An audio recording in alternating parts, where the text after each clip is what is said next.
Honestly, nothing scares me more than this. Food keeps us alive, and somehow it can be the very thing that kills us. Welcome, guys. My name is Timothy. Today's episode proves exactly that. From a pan-seared flounder that left something behind in an older woman's throat, to a backpacker who heated a jar of venison he'd canned himself and lost the ability to breathe on his own by the following afternoon.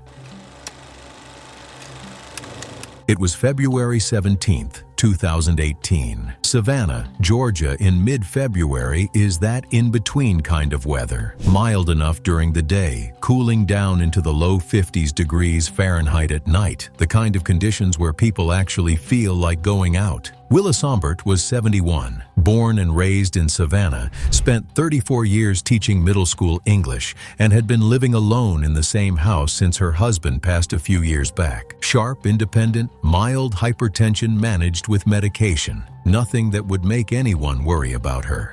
That evening, her daughter and son-in-law took her out to a riverfront restaurant she'd always liked, just a quiet birthday dinner. She ordered the pan-seared flounder, something she'd had there before. Her daughter had been trying to get her out to that restaurant for weeks, and she'd kept putting it off the way she always did, saying it was too much trouble, that they didn't need to make a big deal out of it. That evening, she finally agreed. They had a good meal, talked, and her family dropped her home around 9 p.m. Nobody left that table with anything to worry about. The only thing she noticed, and barely registered, was a faint scratching sensation in her throat toward the end of the meal. She didn't mention it. It was her birthday. The evening had been good, and it felt like nothing worth bringing up. By the morning of February 18th, Willa had a dull ache behind her sternum that she treated with antacids. It eased slightly, which only confirmed in her mind it was reflux. She called her daughter, said she felt a bit off, probably just needed rest. By February 19th, the discomfort had worsened, and she'd developed a low-grade fever around 100 degrees Fahrenheit. She figured a cold was coming on and stayed home. And honestly, who wouldn't do the same? Every symptom she had at that point had a completely routine explanation. By the evening the next day, the fever had pushed past 102 degrees Fahrenheit. The chest pain had gotten bad enough that taking a full breath hurt, and she was having difficulty swallowing even water. She called her daughter just before midnight. Here's what had actually been happening inside her chest over those 3 days. The mediastinum, the enclosed space in the center of the chest between the two lungs, had been filling with infection the entire time she was home, treating what she thought was a cold.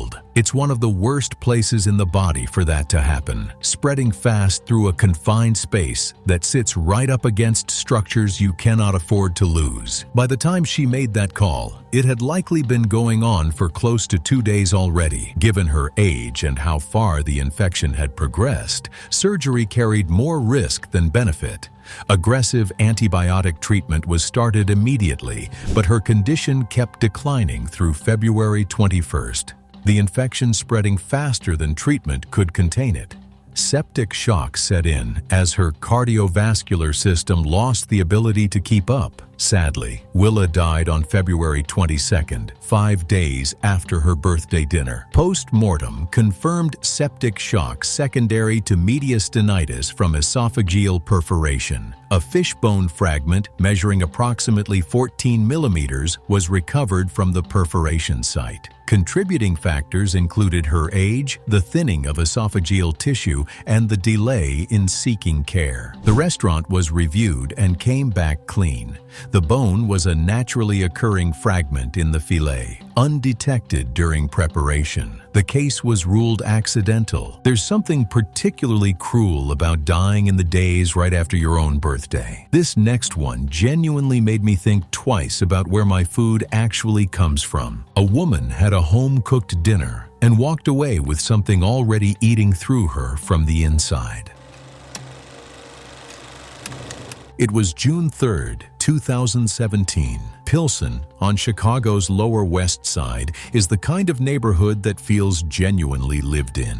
Dense blocks, specialty markets, storefronts that have been there for decades, serving a largely immigrant community that built the place up. In early June, the weather finally turns, windows open, people out on the street, the whole neighborhood running at full volume. Kaylee Thoan was 31. She'd grown up in the Chicago area, daughter of Vietnamese immigrants, and worked as a dental hygienist on the North Side. Social, close with a tight group of people, and genuinely into cooking, the kind of food she'd grown up eating at home specifically. That evening, she was at a casual dinner at a friend's second-floor walk-up, 5 people around a small table with the windows open, nobody checking the time.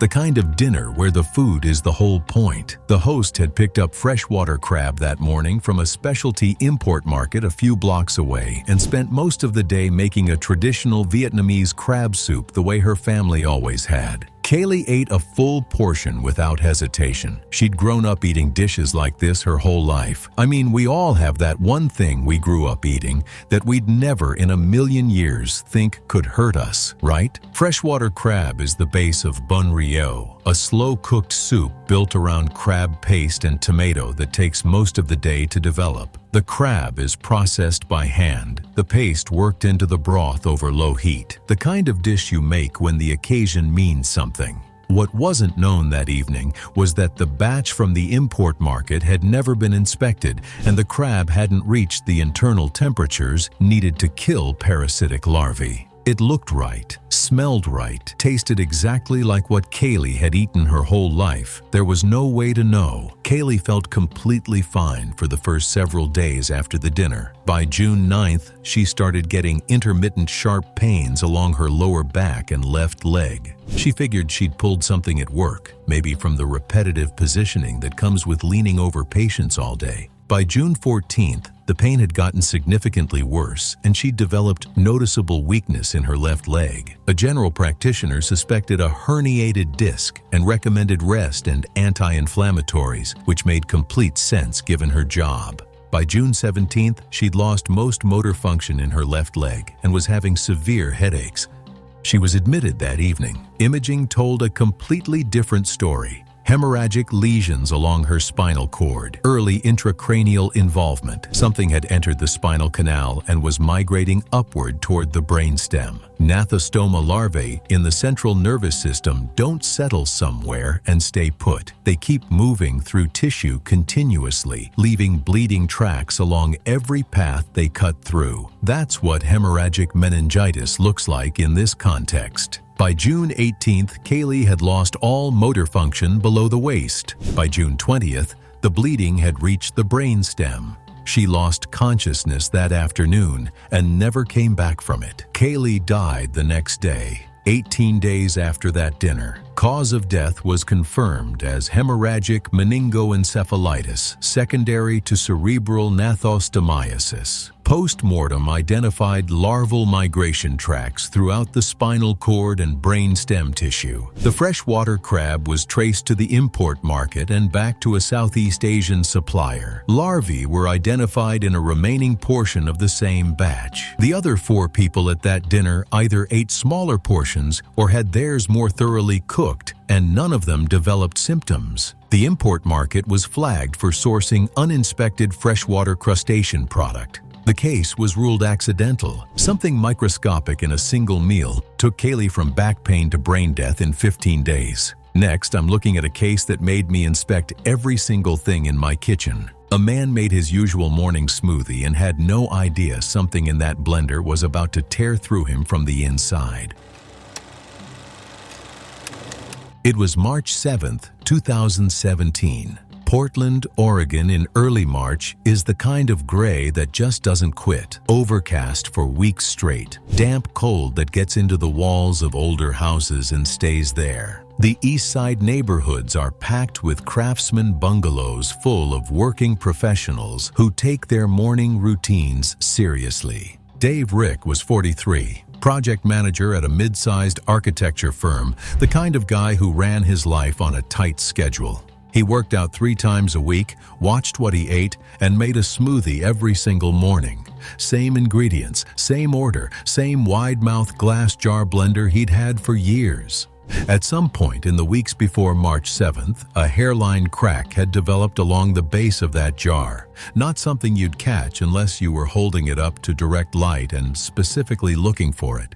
That morning, the vibration of the blade under load finished what the crack had started. A small section of the base fractured inward during blending. The contents absorbed it. Thick smoothie, frozen fruit, no visual separation, and he drank it fast before heading out, rinsed the jar, and left for work. The missing section at the base wasn't something he would have noticed on a quick rinse. The thing about someone like Dave is that he wasn't the type to slow down over something minor. He tracked his nutrition, stuck to his workout schedule, and ran his days on a tight enough routine that small disruptions just got absorbed and moved past. A vague sense that something was slightly off on a cold morning. That's not the kind of thing a person like that stops to examine. Nothing about leaving for work that day felt like it needed a second look.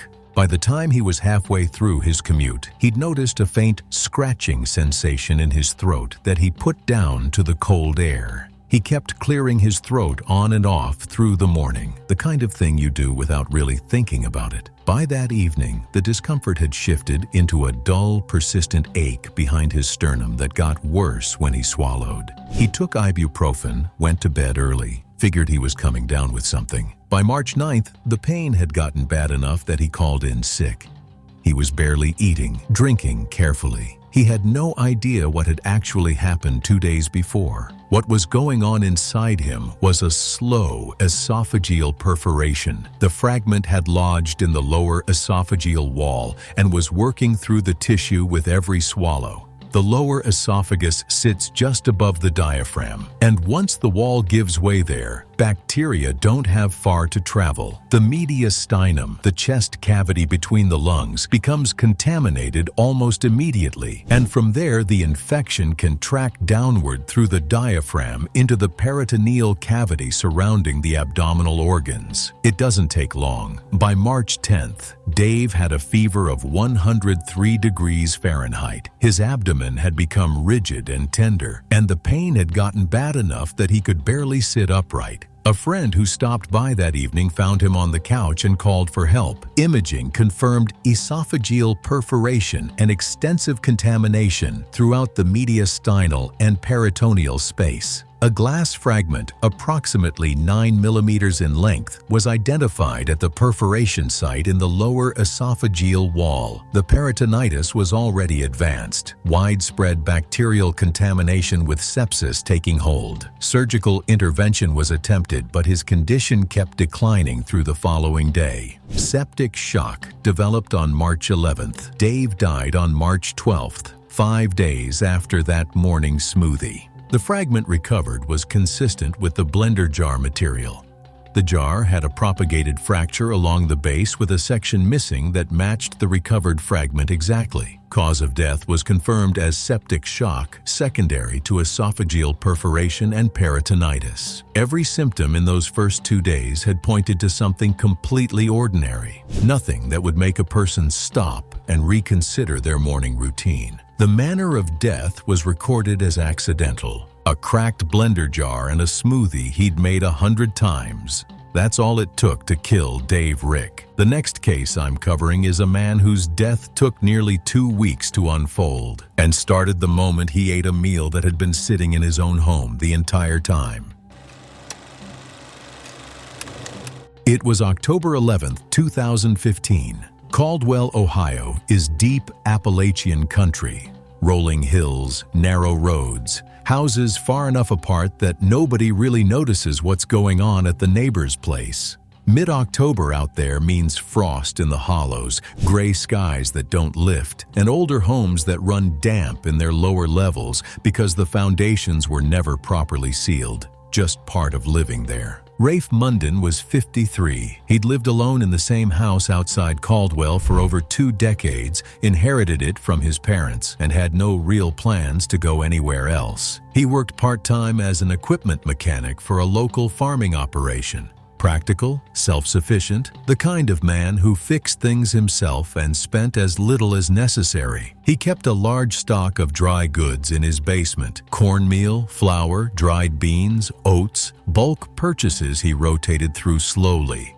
the way a lot of people in that part of Ohio do. The basement had a moisture problem he'd been meaning to deal with for years, and neighbors had mentioned seeing rats around the property the previous spring. He'd set a few traps and figured that was the end of it. He lived alone, saw his co-workers a few days a week, and had no immediate family nearby. A damp basement full of bulk dry goods isn't unusual in that part of Ohio. It's practical. It's how a lot of households in rural areas manage food storage, and it works fine the vast majority of the time. The moisture problem had been there for years without consequence. The rat traps had seemed like enough. There was no reason from where Rafe was standing to treat any of it as urgent. Rafe used cornmeal from a basement bag sometime during the week of October 11th. The exact date isn't certain. When investigators examined that bag later, they found gnaw marks along the lower seam and dried rat droppings inside the folds of the outer packaging. Nothing about the cornmeal itself would have looked or smelled any different, which makes me wonder how many people are storing food the exact same way right now without thinking twice about it. By October 16th, his coworker noticed he looked off, pale, headaches, muscle aches. Rafe chalked it up to a cold and left it at that. By October 18th, he hadn't shown up for 2 days and wasn't answering. His coworker drove out and found him inside, conscious but in genuinely bad shape, jaundiced, confused, and with bruising spreading across his abdomen and sides that he couldn't explain. And that bruising is worth paying attention to. It wasn't from any impact. Leptospira, in its severe form, breaks down blood vessel walls throughout the body, causing them to leak into surrounding tissue, into the abdominal cavity, into the lungs. He'd been hemorrhaging internally across multiple sites for days and had no idea. I think most people picture internal bleeding as something you'd feel immediately. This case is a pretty good argument against that. His liver was in acute failure, kidney function had already dropped critically, and internal bleeding was confirmed in multiple locations. His kidneys shut down completely on October 19th. The following day, pulmonary hemorrhage developed, bleeding directly into the lung tissue, and his breathing deteriorated fast. He died on October 20th, 9 days after the estimated exposure. Post-mortem confirmed Leptospira interrogans, consistent with Weil's disease. The cornmeal bag tested positive for Leptospira contamination. Rat activity in that basement was far more extensive than a few traps would have touched. Compromised packaging on multiple food items, dried urine soaked into the shelving, long-term infestation throughout. The manner of death was recorded as accidental. The rats in Rafe Munden's basement did more damage than he ever realized, and it cost him his life. Miles away in Louisiana, a man went to a seafood festival and was dead before the week was out in a way that I genuinely was not prepared for. It was August 19th, 2017. The Gulf Coast of Louisiana in mid-August is brutal in a way that's hard to overstate. Temperatures pushing past 93 degrees Fahrenheit by early afternoon. Humidity so thick it feels physical.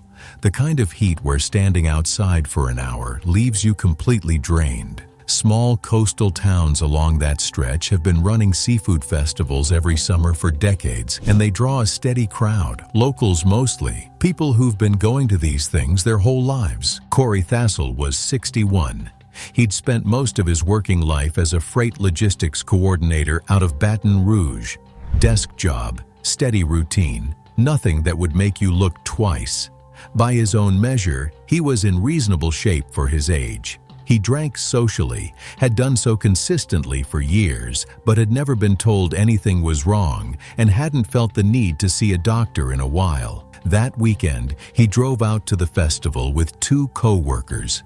Just a casual end-of-summer outing, a few hours outside, some food. He ordered 2 dozen raw oysters from a vendor near the waterfront, ate them over about an hour, had a couple of beers alongside. He'd eaten raw oysters at events like this before and never had a problem. So what exactly was there to worry about? Vendors at events like that, one, operate under state inspection, pull from licensed suppliers, and turn over product fast enough that sitting inventory isn't the concern it might be elsewhere. The waterfront location, the crowd, The casual, late summer atmosphere, it was exactly the kind of setting where oysters make sense. People order them at events like this all the time. It's the kind of setup that, by every reasonable measure, you'd feel fine eating from. By that evening, roughly 6 hours after eating, Corey told one of his co-workers he felt nauseated and feverish. They figured it was the heat.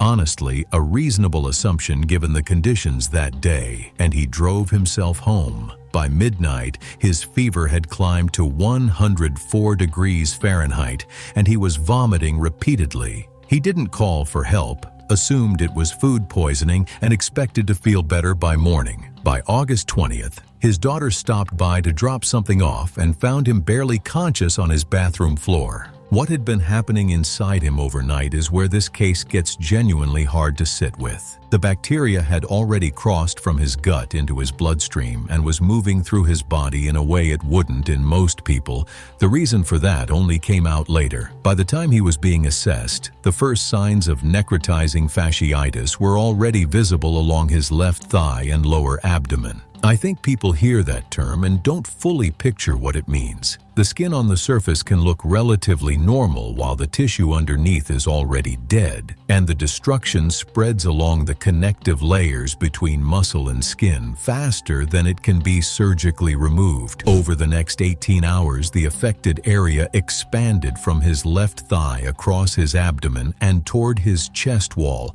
despite repeated surgical intervention. His kidneys went first, then his liver, then his cardiovascular system stopped holding up altogether. Corey died on August 21st, approximately 44 hours after eating those oysters.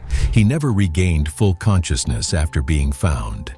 Post-mortem confirmed Vibrio vulnificus septicemia as the primary cause of death. Tissue cultures from the necrotic areas confirmed the same organism throughout. Liver examination revealed significant fibrosis consistent with years of undiagnosed alcohol-related liver disease, a condition he had no knowledge of and no symptoms pointing toward. Water temperature logs from the harvest area confirmed Gulf temperatures of 86 degrees Fahrenheit at the time of collection, well within the range that supports bacterial proliferation in shellfish. No other festival attendees reported similar illness. Without that underlying liver condition, the infection almost certainly wouldn't have progressed beyond severe gastroenteritis. The investigation found no grounds for anything other than an accidental ruling. What killed Corey Thassell at that festival wasn't just what he ate. It was what his own body had been hiding from him for years. To close out this episode,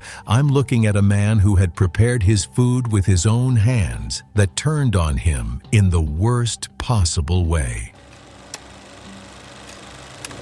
It was September 4th, 2015. The Selway Bitterroot Wilderness in central Idaho is one of the largest roadless areas in the entire country. In early September, the trails thin out fast, temperatures drop into the low 40s degrees Fahrenheit after dark, and the nearest trailhead can sit 20 or more miles from the nearest paved road. Win Olson was 34. He worked as a land surveyor out of Missoula, Montana, spent most of his working hours outdoors reading terrain, moving through it. That kind of job builds a comfort level in the backcountry that's hard to explain to someone who doesn't have it. Solo trips weren't a big deal to him. No group, no guide, just him and a route he'd been thinking about for months. A 9-day loop through the Selway drainage, roughly 47 miles, a section of which he'd already done before. Among the food he packed were several jars of venison he'd home-canned himself the previous winter, something he'd done before without any problems. Before he left, he gave his older brother the route details and his return date, September 13th. That was it. One person knew where he was. That's not negligence.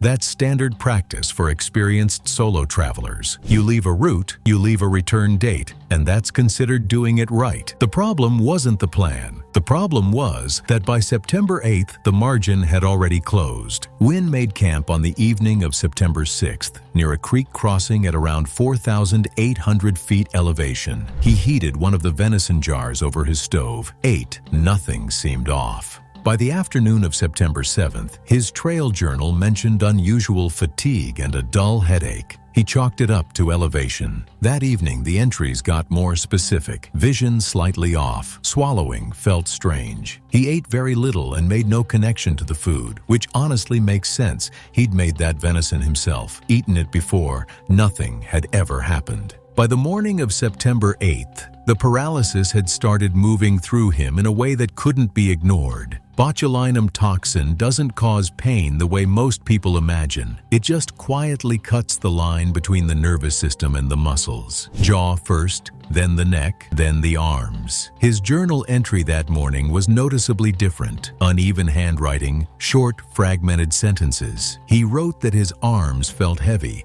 and that he couldn't get his pack on. There's nothing after 9 a.m. That was the last entry he ever made. What happened after that can be reconstructed from the physical evidence and the known progression of untreated botulism. By midday, he likely couldn't walk. Sometime in the early afternoon, the paralysis would have reached his diaphragm, the muscle that drives breathing. And this is the part that gets me. Botulinum toxin doesn't affect cognition at all. His mind would have been completely clear the entire time. He knew exactly what was happening, and there was nothing he could do about it. Fully conscious, slowly losing the ability to breathe, alone in the middle of 1.3 million acres with no one within miles. His brother reached out to authorities on September 14th when Wynn didn't return to his truck. A search team found him on September 15th, approximately 2.3 miles from his last camp, off the main trail, partially sheltered against a large downed tree. His pack was beside him with 2 unopened venison jars still inside. The opened jar from September 6th was recovered at the campsite. His GPS recorded his last movement at 1:47 p.m. on September 8th. The medical examiner confirmed botulinum toxin type A as the cause of death.